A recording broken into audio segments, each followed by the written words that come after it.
कहा जाता है श्रीमद् भागवत गीता सिर्फ एक धर्म के लिए नहीं है, बल्कि इसे धरती के हर इंसान को पढ़ना और समझना चाहिए ताकि वो अपनी ज़िंदगी में सुख, शांति और सफलता को प्राप्त कर सके।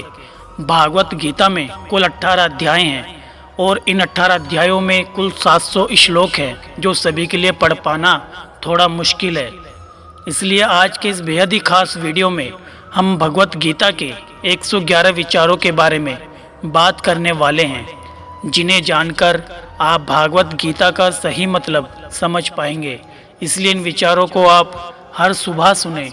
श्री कृष्ण कहते हैं, मनुष्य को परिणाम की चिंता किए बिना, लोभ लालच बिना एवं निस्वार्थ और निष्पक्ष होकर अपने कर्तव्यों का पालन करना चाहिए। जिस तरह प्रकाश की ज्योति अंधेरे में चमकती है, ठीक उसी प्रकार सत्य भी चमकता है। इसलिए मनुष्य को हमेशा सत्य की राह पर चलना चाहिए। जिस मनुष्य के अंदर ज्ञान की कमी और ईश्वर में श्रद्धा नहीं होती, वो मनुष्य जीवन में कभी भी आनंद और सफलता को प्राप्त नहीं कर पाता। जिस प्रकार मनुष्य अपने पुराने वस्त्रों को त्याग कर नए वस्त्र धारण करता है, ठीक उसी प्रकार आत्मा पुराने व्यर्थ के शरीरों को त्याग कर नए भौतिक शरीर को धारण करती है। कौन क्या कर रहा है, कैसे कर रहा है और क्यों कर रहा है, इन सब से आप जितना दूर रहेंगे उतना ही आप खुश रहेंगे। समझदार व्यक्ति जब संबंध निभाना बंद कर देता है तो समझ लेना उसके आत्मसम्मान को कहीं ना कहीं ठेस अवश्य पहुंची है।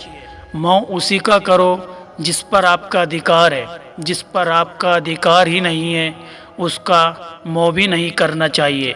जो दूसरों की तकलीफ़ों को समझते हैं, जिनमें दया है, दिल से अच्छे हैं, उन्हें दोबारा जन्म लेना नहीं पड़ता। प्रबुद्ध व्यक्ति के लिए गंदगी का ढेर, पत्थर और सोना सभी समान है। आपके कर्म ही आपकी पहचान है, वरना एक नाम के हजारों इंसान हैं।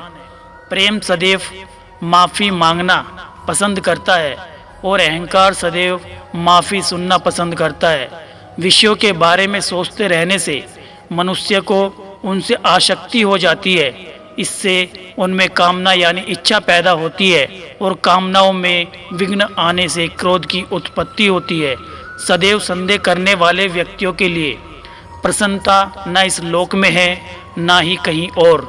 कर्म वह फसल है जिसे इंसान को हर हाल में काटना ही पड़ता है। इसलिए हमेशा अच्छे बीज बोए ताकि फसल अच्छी हो। जो होने वाला है वो होकर ही रहता है और जो नहीं होने वाला वह कभी नहीं होता। ऐसा निश्चय जिनकी बुद्धि में होता है, उन्हें चिंता कभी नहीं सताती। अच्छे कर्म करने के बावजूद भी लोग केवल आपकी बुराइयां ही याद रखेंगे। इसलिए लोग क्या कहते हैं इस पर ध्यान मत दो, तुम अपना कर्म करो। जितना हो सके खामोश रहना ही अच्छा है, क्योंकि सबसे ज़्यादा गुनाह इंसान से उसकी जुबान ही कराती है। गीता में भगवान श्री कृष्ण कहते हैं, हे अर्जुन, अपने परम भक्तों जो हमेशा मेरा स्मरण या एक चित्त मन से मेरा पूजन करते हैं, मैं व्यक्तिगत रूप से उनके कल्याण का उत्तरदायित्व लेता हूँ। हे पार्थ, जो लोग भक्ति में श्रद्धा नहीं रखते वे मुझे प्राप्त नहीं कर पाते, अतः वे इस भौतिक जगत में जन्म मृत्यु के मार्ग पर वापस आते रहते हैं। मौन सबसे अच्छा उत्तर है किसी ऐसे व्यक्ति के लिए जो आपके शब्दों को महत्व नहीं देता है। बदल जाओ वक्त के साथ या फिर वक्त बदलना सीखो। मजबूरियों को मत कोसो, हर हाल में चलना सीखो। किसी काम की चिंता करना ठीक है, पर चिंता इतनी भी नहीं होनी चाहिए कि वह काम ही बिगड़ जाए। अच्छी नीयत से किया गया काम कभी व्यर्थ नहीं जाता और उसका फल आपको जरूर मिलता है। श्री कृष्ण कहते हैं, हे अर्जुन, मैं किसी का भाग्य नहीं बनाता, हर कोई अपना भाग्य खुद बनाता है। आप आज जो भी कर्म कर रहे हो उसका फल आपको कल प्राप्त होगा, और आज जो आपके पास है वह आपके द्वारा पहले किए गए कर्मों का फल है। मनुष्य नहीं, उसके अच्छे कर्म या बुरे होते हैं, और जैसे मनुष्य के कर्म होते हैं उसे वैसा ही फल की प्राप्ति होती है। तुम्हें सिर्फ अपने कर्म करने का अधिकार है, किंतु कर्म के फलों के तुम अधिकारी नहीं हो। तुम ना तो खुद को अपने कर्मों के फलों का कारण मानो, ना ही कर्म न करने में कभी आसक्त रहो। सही कर्म वह नहीं है जिसके परिणाम हमेशा सही हो, अपितु सही कर्म वह है जिसका उद्देश्य कभी गलत ना हो। संसार में कोई भी मनुष्य सर्वगुण संपन्न नहीं होता, इसलिए कुछ कमियों को नज़रअंदाज करके रिश्ते बनाए रखिए।